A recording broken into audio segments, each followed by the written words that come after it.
या जगात भूतलावर कोणाचा नाश व्हायची देवाची इच्छा आहे का? नाही. मग आपल्याला जर खरोखर उद्धारामध्ये तारणात जायचं असेल तर आज या जिवंताच्या भूमीवर मी जीवन जगत असताना हे दोन प्रकारचे शुद्धीकरण माझ्या आयुष्यात होणे आणि मग जर तुम्ही आणि मी या दोन प्रकारचे शुद्धीकरण जर करून देवाच्या राज्यात जर प्रवेश करतो तर आम्ही त्याच्यावर असतो. पण जर हे दोन प्रकारचं शुद्धीकरण न करता आम्ही फक्त शरीरातच उड्या मारत असतो तर या प्रकारच्या जीवनाचा नाश होऊन जाईल. आणि म्हणून बायबल सांगते ज्यावेळेस एस्तेर हे दोन प्रकारचे शुद्धीकरण करून गेली तेव्हा बायबल सांगते एस्तेरचं पुस्तक 2 अध्याय 9 वचन. आणि ती तरुणी त्याच्या मनास आली व त्याची कृपादृष्टी तिच्यावर झाली.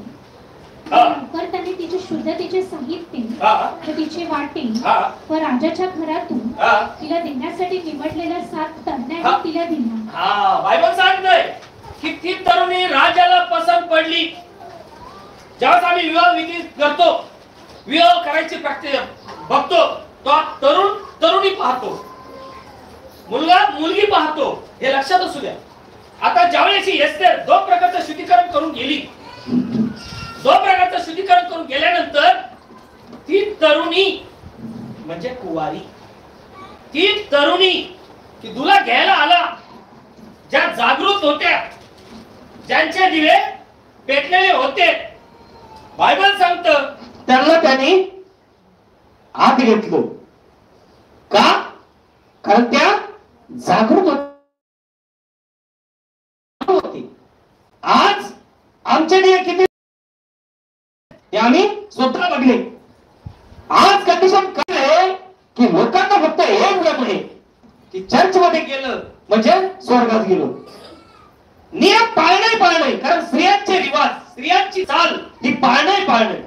स्त्री एक चर्चचं प्रतीक आहे. जे कानून दिले ते पाळणे. त्याच्यात आम्ही जर भर घालतो काढतो जीवनाच्या पुस्तकाचं नाव उठणार आहे हे चॅलेंज करून मी सांगतो.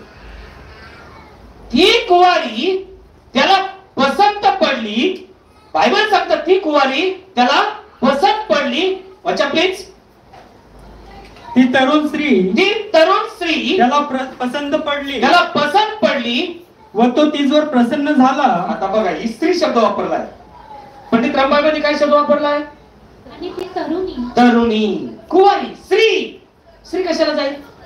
ती राजाकडे चालली ना, मग ती कुवारी पाहिजे. पण साध्या मध्ये काय दिलंय?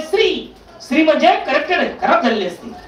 स्त्री, तरुणी, कुवारी. एका कुवारीचं वागदान होत असते, कुवारीचं लग्न होत असते, स्त्रीचं झालेलं असते. आणि म्हणून पंडित रामबाईंमध्ये राईट शब्द वापरला की ती तरुणी त्याला पसंत पडली आणि ती तरुणी त्याच्या मनास आली व त्याची कृपादृष्टी तिच्यावर झाली. आणि लवकर त्याने तिचे शुद्धतेचे साहित्य आणि तिचे वाटे व राजाच्या घरातून तिला देण्यासाठी निवडलेल्या 7 कन्याही तिला दिल्या. आणि त्याने तिला व तिच्या कन्यांना जनानखान्याच्या उत्तम ठिकाणी नेऊन ठेवले. बायबल क्लिअर सांगते ती तरुणी त्याला पसंत पडली. ती तरुणी पसंत पडल्याबरोबर बायबल सांगतं त्याने तिला 7 सख्या, किती?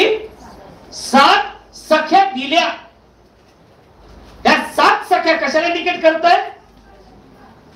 7 चर्चेस 7. याद रखना. हा लोक फक्त नाचत आहेत, उड्या मारित आहेत, तांदूळ मिळाले, स्वर्गात गेलेत. पण 7 चर्चेस एक प्रॉफिट मेसेज काय माहिती आहे का? या 7 सख्या त्याला दिल्या. आज तुम्ही आणि मी 7व्या मंडळीमध्ये आहोत. या 7 सख्या दिल्या. या 7 सख्यामध्ये सगळे आत्मनी भरलेले होते का? लक्षात ठेवा. आज प्रभूने हे लवादच्या मंडळीसाठी भाई मेरी विल्यम ब्रॅनमला प्रभूने निवडलं आणि त्याच्याकडे मेसेज दिला यासाठी की या 7व्या मंडळीतले लोक नग्न आहेत. कशा आहेत? नग्न आहेत, भिकारी आहेत, दारिद्र्य आहेत, आंधळे आहेत, उघडे आहेत.